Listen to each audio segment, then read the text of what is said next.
बिस्मिल्लाहिर्रहमानिर्रहीम। अस्सलाम वालेकुम नाज़रीन, मैं राना उसैर हूँ। नाज़रीन, रात 9 बजे नई जंग का तिबल बज चुका है और दो बड़ी ब्रेकिंग न्यूज जिनका ताल्लुक पाकिस्तान और भारत से है और ये एक नई जंग की तरफ इशारा कर रहे हैं। और ये दोनों खबरें इंतहाई इंतहाई लर्जा खेज हैं, जिसने इस वक्त मोदी सरकार पर ये गरम देगचा उलट कर रख दिया है। सबसे पहली खबर पर आज हम बात करेंगे कि जनाब भारतीय फौज पर यह हमला हुआ है। हमला कहां पर हुआ, कैसे हुआ, जिसमें 30 भारतीय फौजी मारे जा चुके हैं।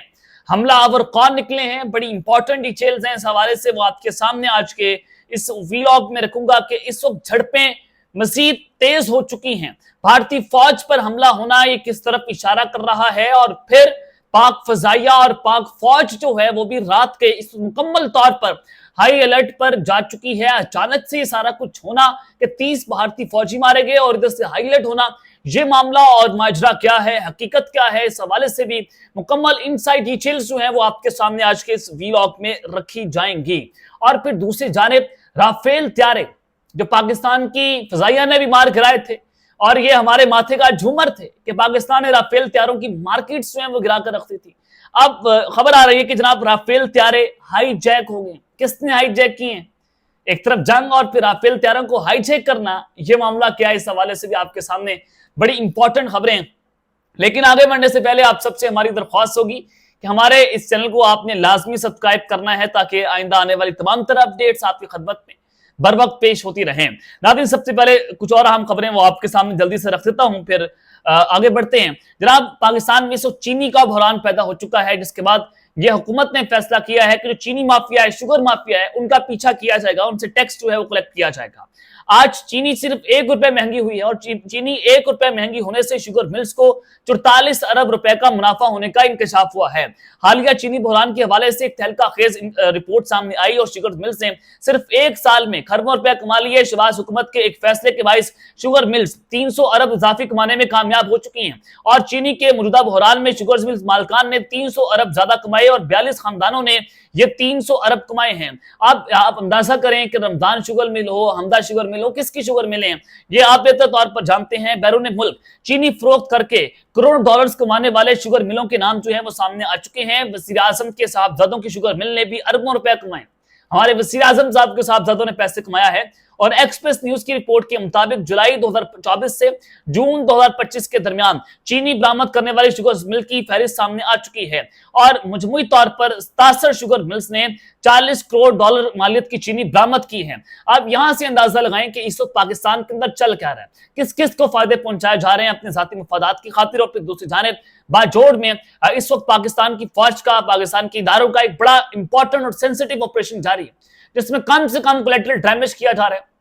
जाहिर है ये जो ऑपरेशन है कोई आसान नहीं होता, और दहशतगर्दों से हमने निपटना है। और जो ये ऑपरेशन किया जा रहा है इसमें केपी की हुकूमत जो है वो भी ऑन बोर्ड है। इस हवाले से आज अली अमीन गंडापुर साहब की एक वीडियो जो है वो सामने आई है। उन्होंने कहा कि फौज, पुलिस और हमने मिलकर अमन कायम करना है, दहशतगर्दों को किसी सूरत आबादियों में छुपने नहीं देंगे। अली अमीन गंडापुर साहब ने कहा कि बदकिस्मती से इस्लाम में अमन कायम नहीं हो पा रहा। तरक्की की राह में सबसे बड़ी रुकावट दहशतगर्दी है, और अवाम, हुकूमत और इदारों के साथ दें ताकि साजिश जो है बेनकाब हो सके। और वज़ीर आला अली अमीन गंडापुर ने कहा कि दहशतगर्दों के साथ सहूलतकारों का भी खात्मा करना है। दहशतगर्द आबादियों में पनाह ले रहे हैं ताकि उनके खिलाफ कार्रवाई ना हो सके। दहशतगर्द आबादियों को ढाल बनाकर अपने मज़मूम मकासद का हासिल करना चाहते हैं। अब दहशतगर्द बाजोड़ में यही कर रहे हैं कि वो मासूम शहरियों को एक शील्ड के तौर पर इस्तेमाल कर रहे हैं, उनको एक ढाल के तौर पर इस्तेमाल कर रहे हैं। और फिर प्रोपेगेंडा होता है कि देखें जी फलां बच्चा, उसका क्या कसूर था, वो मारा गया है इस ऑपरेशन के अंदर, फलां का क्या कसूर था, वो ऑपरेशन के अंदर मारा गया। अंदाजा करें कि वो हमारी गोली से नहीं मारा गया, वो दहशतगर्दों की गोली से मारा गया। आप इसको भी देखें ना, आप हमेशा से प्रोपेगेंडास तो करते हैं, या फिर उस खबर तो निकलती रहती हैं, क्योंकि बहुत सारे सोशल मीडिया अकाउंट्स इस वक्त एक्टिव हैं। बीएलए के सोशल मीडिया अकाउंट्स एक्टिव हैं, इजराइल के सोशल मीडिया अकाउंट्स एक्टिव हैं। भारत ये काम कर रहा है ताकि पाकिस्तान के अंदर आग लगाई जा सके।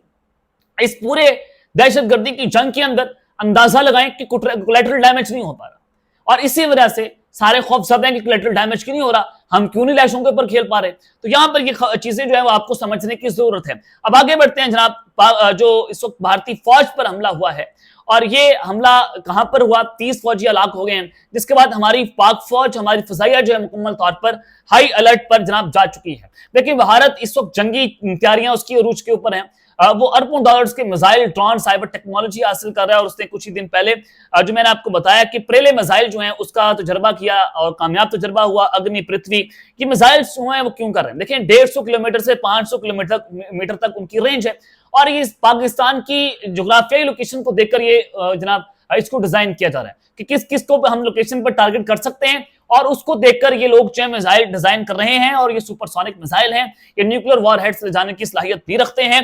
तो भारत जो है वो तेजी से जंगों की तरफ बढ़ रहे हैं और भारत ये सारा कुछ इस वजह से कर रहा है क्योंकि मोदी ने अपनी सियासी साहब को बचाना है। पार्लियामेंट में उसको जूतियां पड़ रही हैं, वो जवाब नहीं दे पा रहे। अब उससे बाहर निकलने के लिए मोदी को पाकिस्तान के ऊपर हमला करना है क्योंकि उसने सियासी साहब को बचाना है। तो जनाब ऑपरेशन महादेव भी इसी की कड़ी थी कि उन्होंने जारी एनकाउंटर शुरू कर दिए। पहलगाम भी इसी वजह से हुआ जिसको बुनियाद बनाकर पाकिस्तान और भारत की जंग भी शुरू हुई और ये सदी की सबसे बड़ी जंग के तौर पर इसको देखा गया।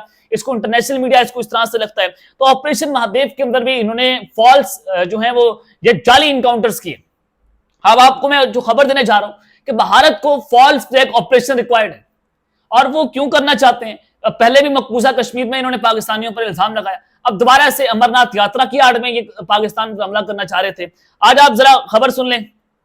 हुआ ये कि मकबूजा और जम्मू कश्मीर में आज जो 30 भारतीय फौजी एहलकार हैं उन पर हमला हुआ है। वो जनाब जान की बाजी आ रही है, वो हलाक हो गए हैं और घात लगाकर कहा जा रहा है कि उन पर हमला किया गया और 30 भारतीय नीम फौजी एहलकारों को एक बस जो है वो उनको लेकर जा रही थी, उस बस के ऊपर हमला किया गया। 30 फौजी हलाक हो गए और बस को फिर जो है वो दरिया में फेंक दिया गया है और तमाम एहलकारों को इस पे निशाना बनाया गया है।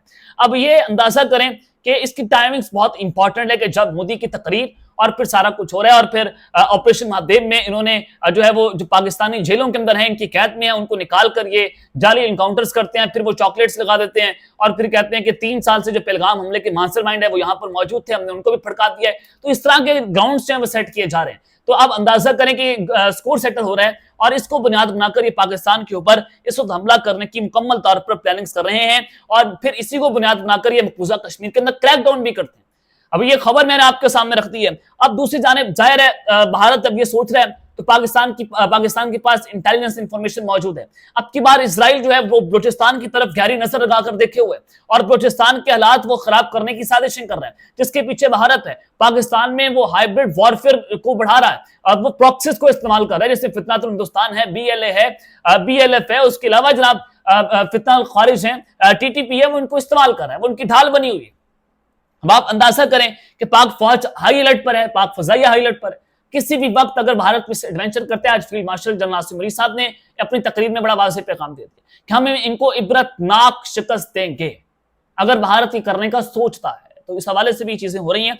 तो अब रात 9 बजे की ये सबसे बड़ी खबर है, जिसके बाद जंग का तेबल जो है बजाय राफेल तैयारों वाली जनाब खबर सुन लें। देखिए राफेल तैयारे सुनकर कि जब आप बात सुनते हैं तो आप फौरी तौर पर मुस्कुराते हैं और आपको पता चलता है कि ये वो राफेल तैयार है जिसको पाकिस्तान ने जो है वो उड़ा कर रख दिया था और इसकी मार्केट जमीन बोझ कर दी थी और दुनिया के सबसे ताकतवर तरीन तैयारों के अंदर इसका शुमार होता है। तो भारत का राफेल तैयारों का डेटा लीक हुआ है और भारत के अंदर इस वक्त खलबली जनाब मची हुई है। देखिए गुमनाम शख्स है, उसने दावा किया, फाइनेंशियल टाइम्स इसको रिपोर्ट कर रहे हैं और उस शख्स ने दावा किया कि मेरे पास 1 टेराबाइट का डाटा जो है मौजूद है और वो डाटा उसने हैक किया 3 डिफरेंट कंपनीज का और वो तैयारे कैसे ऑपरेट करते हैं, उनका डाटा सोर्स क्या है, सोर्स कोड क्या है, कैसे चलते हैं, उसमें कौन कौन सी टेक्नोलॉजी का इस्तेमाल हुआ है, सारा डाटा इस गुमनाम शख्स ने जो है वो हैक कर लिया, जिसको फाइनेंशियल टाइम्स जो है वो रिपोर्ट कर रहा है।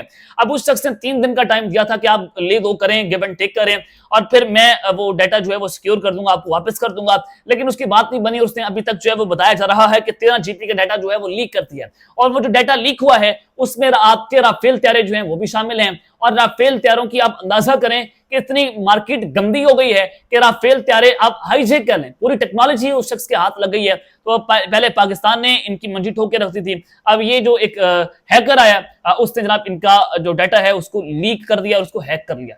अब तक के लिए इतना ही, अपना ख्याल रखिएगा और इस तरह आप लाजमी हलक नया लाने के बाद पाकिस्तान जिंदाबाद।